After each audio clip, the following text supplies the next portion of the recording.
Si Pangulong Ferdinand R. Marcos Jr. binigyang pugay ang mga uniformed personnel na nagbuwis ng buhay para sa bansa. Tulong pinansyal sa mga naulilang pamilya, ipinagkaloob din ng pamahalaan sa ilalim ng Comprehensive Benefits Social Package ngayong araw ng Kagitingan.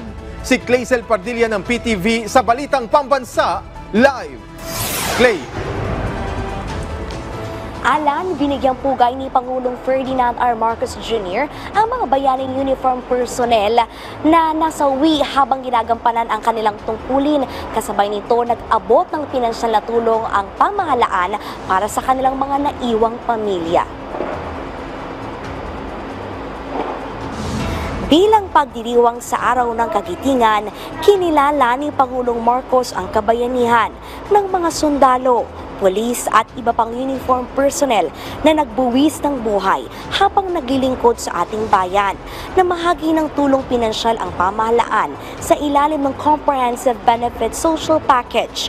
Layo ng CBSP na makatulong sa mga naiwang pamilya ng mga uniform personnel na nasawi habang ginagampanan ang kanilang mga tungkulin. Ayon sa Presidente, matagal na itong hinihintay ng mga benepisyaryo. Kaya nang malaman ng Pangulo na nagkakaroon ng delay o pagtatagal, mabilis niyang ipinag-utos ang agarang paglalabas ng tulong para sa mga benepisyaryo.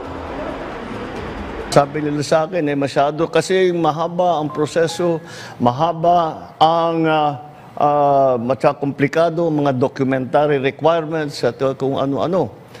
Ay kako hindi siguro tama yan. Dahil bakit naman mahaharang ang ating ibinibigay na tulong sa mga pamilya ng mga nasawi. Kaya ang aming ginawa ay sabi ko, kami na, tayo na ang magbuo ng mga dokumento. Tayo na ang mag-ayos ng kanilang mga pangangailangan upang maging mas makabuluhan ang ating selebrasyon sa araw ng Kagitingan, upang mas mabibigyan ng kahulugan ang ating ginagawa ngayong araw na ito. Higit 60 benepisyaryo ang nakatanggap ng tig 250,000 pesos na financial assistance mula sa gobyerno ngayong araw. Sa kabuuan, 500,000 piso ang ibibigay sa kanila na matatanggap nila ng 2 tranche. Naglaan din ng iba't ibang uri ng benepisyo ang pamahalaan, gaya na lamang ng scholarship, tulong medikal, kabuhayan at trabaho.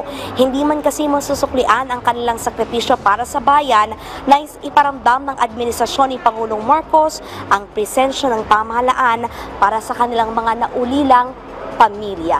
Yan na muna ang pinakahuling balita. Balik sa iyo, Alan.